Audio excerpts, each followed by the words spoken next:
Katie is the youngest of our 9 children, and prior to her being born, I had a partial placenta detachment, which left her with periventricular leukomylasia and hypoxic ischemic encephalopathy, which has left her with the side effects of Spastic Quadriplegia Cerebral Palsy, epilepsy, and blindness.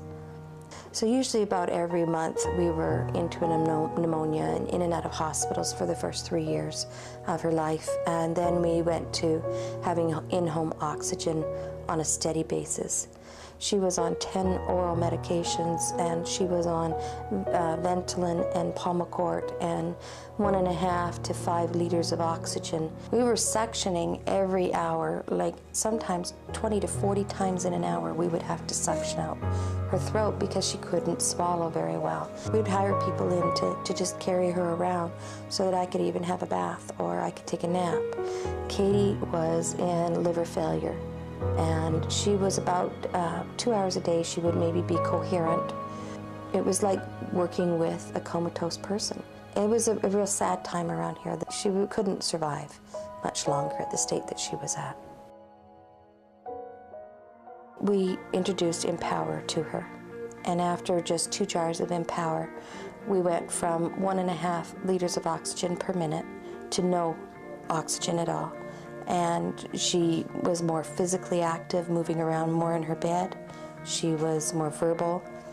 She developed the ability to grasp things and bring them to her mouth, and now can actually hold toys for fair lengths of time and purposely use them to bring to her mouth and explore them.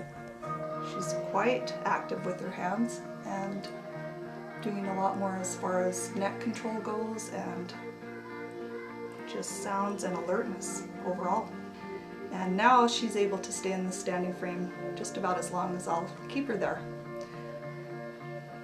She's been able to go off many of her medications. We are down to 4 drugs that we are working with. 3 of them we are reducing.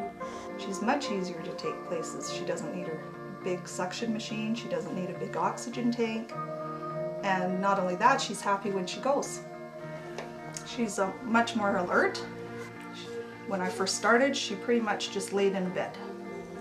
The physiotherapist and occupational therapists have been working with her for a number of years now, prior to EMPowerplus, and they are amazed at the changes that they're seeing in Katie, the development that she has had, and they're excited about the progress and are encouraged by what they're seeing.